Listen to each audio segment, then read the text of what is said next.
Childhood friends Tsukasa Jinguji and Hinata Takibana are at a mixer. The latter complained he couldn't get the girls, but the former is more into fish. Jinguji has been a popular guy, and many girls like him. Because they show their dark side in trying to win over him, he distrusts the fairer sex and has never been interested in them. It is hinted he joined this mixer to avoid girls taking his best friend away. On the other hand, Takibana is an average guy. All the girls he has a crush on fell for Jinguji. Hence, he brought him to this mixer in hopes of marrying him off quickly. Outside, Takibana is clearly drunk as he blabs about wanting to become a beautiful girl and all. Suddenly, a strange goddess zaps them. They wake up in another world. Takibana's body melts, and then he turns into a cute blonde girl. The goddess tells them she has brought them to this world. They have to save it from destruction from the demon lord, and she'll grant them any wish. However, they continue insulting her, so she has had it and curses them. They better save this world, or else a curse will be that they are somewhat attracted to each other. The way they see the other as cute and cool, but deep down in their hearts, they realize he's just the other old bugger and must not fall in love. So as they make their way across the woods, they literally try to test each other out if they have fallen in love. Some great counters, but deep inside their hearts is pounding hard from all the cuteness and coolness. Suddenly, they are chased by a cutely ferocious monster. Jinguji carries Takibana as he runs while trying to psycho himself the softness of her skin. Realizing he can't outrun the monster, he faces it and kills it with a single punch. He gets experience points, and soon a screen detailing their stats pops up. Takibana laments she has no skills, and even more so, this girly appearance was granted when she was drunk. So why didn't Jinguji get any appearance changes? Because he views his current self as ideal. Then they notice some suspicious skill in Jinguji's stats and try it out. A door. The door leads to Takibana's apartment. Jinguji thinks he wished for that when Takibana was drunk then. They eat whatever food there is, but Jinguji soon realizes there is none left. After all, Takibana doesn't eat at home, so he doesn't stock up. They return to the another world as the next plan is for Takibana to use her beauty to get info and new clothes. However, bad luck strikes as bandits are in the midst of raiding this village. But the bandits who stumble into Takibana are taken by her beauty and are willing to stop their bad ways just to marry her. This ends up with all of them fighting and taking each other out. They are captured, and the villagers worship Takibana as their goddess. The baddies then brag that they are just the vanguard. Soon the main force will wipe this village out. This only has them reveal that their base is nearby. If they won't reveal anything more, leave it to Takibana to use her beauty wiles. The duo are now close to the hideout as they deliberate how to take them on, since she won't let him fight alone despite not being combat effective. This has Jinguji remember the good old days that this is Takibana's good side. He was raised never to question things and to do stuff for others. So when he was dumped with work after school, Takibana came to help. He was the only one who could do things for others when it really counts. This nice thought suddenly has Jinguji thinking of wanting to marry him. This causes him to go berserk and give themselves away, so mad that he beats up any baddies that come his way.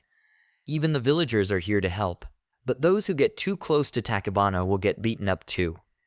In the end, Takibana can tell Jinguji is charmed by her. There's a status above his head that says so. Jinguji tries to give excuses, but it gets out of control, so she slaps him. That calmed him down. The status is gone.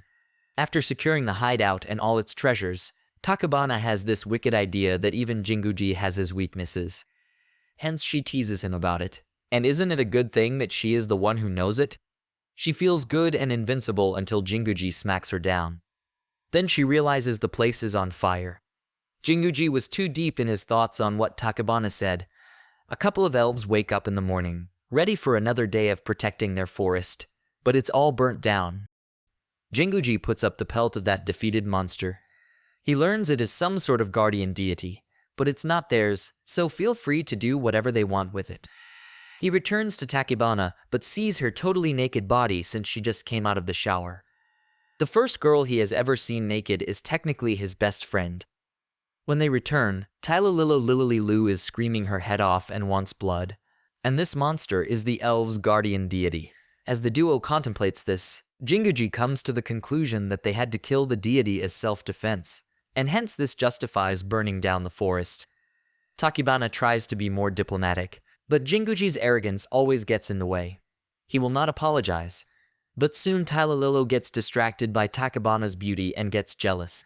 So she shows more of her skin to prove that she is more beautiful. With Jinguji not interested in women, this has Talalilo getting angrier as the argument descends into childishness. The villagers should vote on who is prettier. Everyone sides with Tachibana. Sore loser elf thinks they've brainwashed them, and the only way is to kill Tachibana so she'll be the most beautiful one. The duo runs into the forest since they don't want to get hit by her magic arrow. Since she is persistent, Jinguji grabs a stone and throws it at her. It cuts off her braids. That is her elvenhood symbol. Now she's crying like a baby. Best time for the duo to bail. With that, Talalilo takes it upon herself to hunt them down. Jinguji and Tachibana are enjoying their outdoor meat barbecue. Tachibana gets drunk with just a can of beer due to her change in body composition as a girl. Now she is acting uncouth and goes running for herself. She gets captured by a tentacle plant. Jinguji is stunned and can't do anything because of that charmed status popping up. He realizes the only way to snap out of it is some shock. So he has Tachibana tell him the most shocking thing. He hates green bell peppers. So mad that an adult still hates this. One punch is enough to destroy the plant. Though it's just a lie. Covered in slime, Tachibana complains and whines about having a girly name, but having no girls by his side. It just makes him sad. Jinguji helps her up as they head home. Meanwhile, Talalilo stumbles upon that outdoor picnic. Hungry, she eats the meat. Then she gets captured by that tentacle plant. Entering another town, Jinguji has Tachibana wear a paper bag to cover her face. They can't risk her charming everyone. Then they go to a weapon shop just to get a knife. Tachibana uses her charms to sway Jinguji to buy a sword for her, but he beats her up. He asks the shopkeeper if there is an item that turns people's eyes away. This tiara is going to cost a bomb, so Tachibana uses her charms. The shopkeeper wants to give the deeds of his shop to her to marry her. Plus, other guys are like zombies being charmed by her beauty. Jinguji throws her back into the room and then buys the tiara. Later, he gives her a wear it, and it seems it is working not to attract attention. Suddenly, they are ambushed by a couple of those bandits seeking revenge for their destroyed base. Before the duo can do anything, they are taken out by Schwartz von Liechtenstein Lohengram, who self-proclaims he is summoned to this world as a hero. He is from Japan too, since he knows Jinguji is wearing a suit. The duo ignores him, but he is desperate for attention. Knowing his Schwartz name is false, the duo also creates false names. Watanabe and Audrey. Schwartz is then charmed by Tachibana and asks if they're a couple. Tachibana tries to pretend that they're a couple, but Jinguji vehemently denies that. This makes Schwartz think Jinguji is a father trying to protect his daughter. Hence Schwartz wants to call him father and will fight him to earn the right to protect her. He uses his sword, Graham, to cut a house in half. He himself is surprised it worked. Before anything stupid can happen, Schwartz is arrested by Lucius. She is the local police and will bring him in for destroying a building. She also has the duo voluntarily come in for questioning as witnesses. Or do they prefer to get arrested too? Lucius doesn't believe in Schwartz's story since this hero summoning thing is a dime a dozen. As proof, Schwartz shows a crest on his palm. Apparently this only piles the charges on him because it is illegal for one to wear such a seal. Tachibana then wonders if she has one. Perhaps it's in a place she couldn't look. She strips for Jinguji to look. It's on her nape. Jinguji nearly died of blood loss. The boss comes in and learns of Schwartz's story. All he needs is to prove himself as a hero. Schwartz instantly agrees without hearing the details. So this is what he has to do. Take out some armored knight who collects magic items that has been disrupting the trade flow in the area. It is hinted that Lucius is also attracted to Tachibana, although she dismisses it. She explains about the armored knight stripping people of their belongings, but no fatalities have been reported. Suddenly, they are attacked by the perpetrator. Schwartz tries to show off, but he gets owned. Not only he gets stripped naked, but the armored knight eats his gram. Then he targets Tachibana because it has magical properties. Lucius tries to fight back, but gets part of her clothes ripped. Tachibana offers her clothes to cover her up. and this sends the guys into some weird ecstasy. The armored knight, Vizd, then hints he is an ancient weapon and is one of the top officials under the demon lord. Then Takabana and Jinguji get into petty arguments over their preferences. Each time, they ignore Vizd, and somehow Jinguji dodges all the attacks and accidentally hits back during their arguments.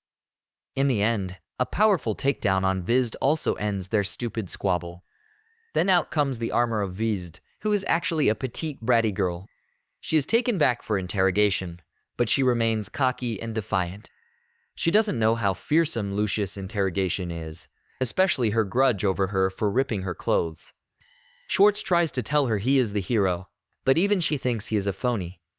That night, as Vizd laments her loss, her comrade Calm comes to free her and take her back. Next morning, Schwartz visits Takabana's room and is surprised to see very male-like stuff. Takabana then tells him the truth. Schwartz is devastated to learn Takabana is male. There goes his first love. To cheer him up, Takabana teaches him how to look at his stats, which he is unaware of. He allows them to take a look at all his stats except his real name because it's unbearable for him. As he fidgets around with some of his skill, he just summons something ominous from the sky. The summoned being is a goddess named Mamiko Nodo, the goddess of the night. She has the same vibes as Schwartz. With that, Lucius and the guards bow down because now they only believe he is the real hero. Night Goddess then strips Takabana's top and checks for her hero mark. She gets haughty and claims victory over this mark that is from the goddess of love because her hero has more spirit and vigor than her. Takabana learns that their goddesses can bestow any type of weapon they wish for. Before she can get ahead of herself, Jinguji is quick to rain on her parade. The reason she doesn't have any is because she considers him his strongest weapon. This makes her embarrassed because it's just embarrassing to think that she thinks of him as the strongest. The boss then comes in and wants to marry Takabana for his own political agenda. This is Jinguji deduced that her beauty has different desire effects on others. This shenanigan is stopped with Lucius beating him up. In the aftermath, the boss needs their help to rebuild this town, and even throws a good deal to Takabana to just be the town's symbol. She'll be provided free meals and a nap. Before she can accept this, Jinguji once again throws caution. He probably meant to work her to the bone before giving her all that. Also, he reminds her when she stated that she wanted to travel and considered this as their vacation. And so they decided to leave the village and, in return, get a map to the royal capital. They see Tylalilo tiled up in a carriage, pretend not to see anything. While resting in her room, Takabana finds an old-school notebook of hers and shows Jinguji the proof. When asked an item to bring when stranded on a deserted island, she wrote his name, so she considers him an item rather than the strongest thing. Jinguji rubbishes all that and scribbles her notebook. This causes her not to talk to him for a while, but to look at this squid guy trying to help cheer them up by giving them free squid food. By the time Jinguji finishes his thinking, Takabana is already gone. Time to press the panic button. Then he sees that carriage in town. He claims he wants to take a look at it, but accidentally destroys it. The owner is a merchant, Shen, and tries to calm him down with some herbal leaf. He mentions there was an elf lady inside it, but was sold off because of her beauty. Speaking of which, he also has seen a much more beautiful girl around too. Tylalilo is indeed captured, and is before a man named Hidari. She thinks he will defile her and will rather die. Actually, Hidari points out she will die because she is made to be a sacrifice, but then he points out it is a waste since she is quite a beautiful person. Tylalilo gets ahead of herself, thinking he has fallen for her, and thinks the only way to weasel out of this is to use her charms. That squid guy is Migi and Hidari's partner in crime. He has brought back someone even prettier for the sacrifice, and it's Takabana. Tylalilo is really mad to see her. Tylalilo still thinks she is the prettiest, until Hidari proposes to Takabana, so mad that Tylalilo wants a majority vote. Jinguji learns from Shen that this village worships the squid, so it's like they celebrate a squid festival. As they look for Takabana, they find Tylalilo alone in the warehouse. Jinguji gets rough with her for answers, but Tylalilo isn't in the mood. Apparently snippets show all the trouble she went through just to hunt them down, including the latest drawback in which she lost the majority vote. Takabana won unanimously and has become the sacrifice. but she is willing to join forces with him to kill the squid god that this village reveres. Jinguji's tie Tylalilo to float and throw her into the lake where the squid god lives. They waited for hours, and the squid god didn't show up. It took a naughty kid to tell them that squids are nocturnal. Then it shows up, and Tylalilo is about to get eaten. Meanwhile, Tachibana is about to be put to death as a sacrifice for the squid god. She tries to shake her tiara off to get attention. Now many men are proposing to her. Jinguji can't seem to fish out the squid god. Then he sees a commotion in town. Tachibana clings to the squid god statue for her life. All the men want to marry her. All the women want to kill her for seducing their husbands. Tachibana has had enough and starts bad-mouthing everything. Jinguji is impressed, so he gets his strength back as he tosses the squid god out of the water and onto the statue. Squid god struggles but tries to eat Tachibana. Then emerges Tylalilo from the mouth, trying to take down Tachibana, until they tell her they're trying to kill it. So Jinguji tosses her a knife, and she uses it to cut them free and then burn the entire squid. With that, the villagers realize they decide to do away with squids and now appoint Tylalilo as their new village head. Jinguji and Tachibana reconcile. They're back on talking terms again. Meanwhile, Vizd and Calm have been watching all this. The latter realizes Jinguji's strength halves when separated. It looks like she has a sneaky plan up her sleeve. Jinguji is forcing Tachibana to kill a cute rabbit. This is to test out the experience leveling system. As long as you have a hand in defeating the creature, you still level up. Case in point, although Tylalilo dealt the finishing blow and most of the damage, because Tachibana also helped out, she too leveled up a little. When Tachibana is in the toilet, Jinguji faces off with Shen. He finds him suspicious because he read his stats and one of them being an assassin. However, Shen is already a step ahead of Jinguji, as he has poisoned his meal. The only way to settle this is to get shirtless and fight it out. When Tachibana returns and sees this shocking showdown, Jinguji tells her to run because Shen's target is her.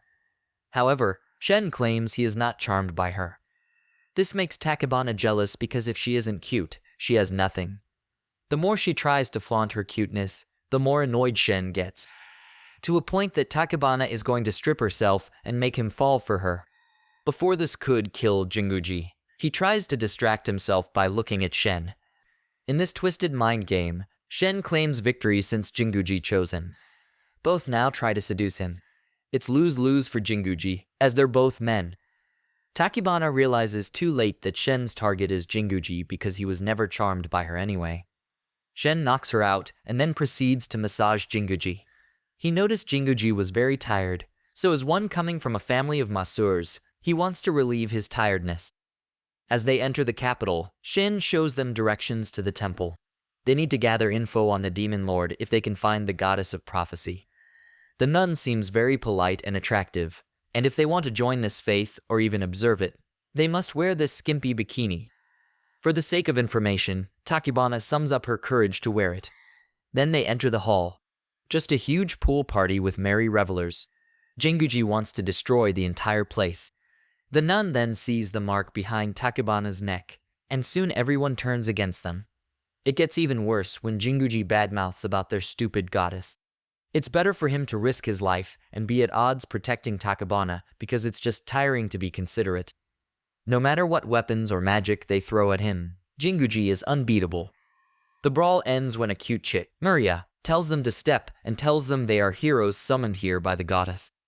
She hereby orders a royal decree to forbid anyone to hurt them. Maria is from the intelligence department, as she shows them a map of the world that resembles the shape of a woman. Next, she takes them to see the king. Tachibana thought of using her charm to persuade negotiations, but it seems it has no effect. Then the king takes out his lyre and starts singing a lame poem praising the heroes before discussing with his subjects giving the heroes their taxes, so the charm did have some effect. Later that night at the party to honor the heroes, Tachibana is feeling so bored. She wants to have some fun, like drinking alcohol, but Jinguji refuses to let her because she'll get into trouble. This makes her unhappy as she runs away. This is when she stumbles into a girl who is trying to jump out the window. Igraine doesn't feel like living anymore in this wretched world, so Tachibana somehow manages to bring her down and talk to her. in the meantime, talking about her own problems with Jinguji. This makes Takabana wonder if all she wanted were praises from Jinguji. For now, she returns to Jinguji. The next day, Igraine barges into their room to apologize. She did not realize Takabana is the said hero. Introducing herself as this kingdom's princess, she looks very hopeful in wanting to follow their journey to defeat the demon lord. However, Jinguji rejects her, as their journey is dangerous. This causes Jinguji and Igraine to argue in the pettiest way. Igraine trying to assert he doesn't know anything and a child while he tries to prove her wrong with some party tricks. Takabana tries to cover for Igraine in fear she would take her own life again. To solve this problem, she brings her father, the king, in. Not only does he reject her notion to join their journey, it becomes public execution when he spells out all her insecurities. Pouring fuel on fire, Jinguji jumps in on the bandwagon to badmouth Igraine, thinking this is all part of Takabana's plan. Igraine runs away in tears, so Takabana wants them to leave it to her. Igraine talks about her loneliness and having no friends her age. Takabana knows this feeling all too well and promises to help her in any way. That will come back to bite her as Igraine organizes a rally to revolt against the king. The king and his subjects are torn on how to deal with this because they don't really want to hurt Igraine either. It is decided to send Murya to take back the princess in secret. As Jinguji realizes he may have been misunderstanding Takabana's intentions, soon a report comes in that Murya has been captured. The moment Takabana takes on the stage, all the men deeply fall in love. Resting back in her tent, she laments about her circumstances as Igraine talks to her head maid about how her actual plan of the rebellion doesn't involve violence. This doesn't sit well with the maid. Takabana decides to escape, but realizes all the men are now protective fans of her. As she escapes, she stumbles into a tied-up Murya. Too bad there is no time to free her as the men are closing in, so she has to run. Back to her tent, the only safe place. Stressed out, the maid then proceeds to do some relaxing massages for her. Takabana remembers the first time he met Jinguji. He was being bullied, and Jinguji saved him. He has never thought, despite how strong he is, he was always a loner. The maid then makes Takabana realize that this is all not her fault but of the goddess. This is when the maid starts her ulterior agenda as she does something to her mark. She brainwashes her to keep away from Jinguji for now. Meanwhile, the summoned person the king called for help is none other than Schwartz. The moment he sees Jinguji, he ignores his highness to go talk to him. Upon realizing who the king is, he redoes his entry. This time Lucius is lecturing him about respect. The king tells of the situation of his daughter's rebellion. Unfortunately, he has no troops to spare as the bulk of his army is away on another land to stand guard against their warring neighbor. He hopes Schwartz can help save this kingdom and not have them use their last resort. As he takes to the battlefield, he sees all the crazy men who are willing to protect their cuties to the death. At first Schwartz is reluctant to use Graham because of its power, but after Lucius reminds him of their training, he swings it, and all of them become stark naked. At least they have no recollections of what happened. With that, they all decide to go home. End of rebellion. After getting praised by the king, Schwartz goes to brag to Jinguji, who is obviously depressed. Thinking he is so because Takabana cheated on him, this makes Jinguji mad. He is turning into a monster that is scaring out Schwartz. He calms down when Schwartz is willing to listen to his worries, which Jinguji of course denies he has any. Schwartz realizes he is just depressed because Takabana left him. Schwartz makes it worse, thinking he is just worsening his jealousy. Before Jinguji can kill him, something rocks the place. The head maid is actually calm, and she is in cohorts with Viz to take down this kingdom for making her do all the chores. She thinks her brain-controlling plan is working like a charm until she receives a report that the people have gone back farming. The end of the revolution. She is frustrated that her carefully crafted plan just came undone like that, so she's just going to blow the whole kingdom up. Hence she takes a hypnotized Takabana and uses her powers as the source to power up this huge bunny mecha, Mapon. Many are confused because it looks like that guardian deity. It's supposed to protect them until it unleashes a beam that destroys a mountain. As it warms up to the next beam, Jinguji makes Schwartz handle the next beam. If he doesn't, many will die.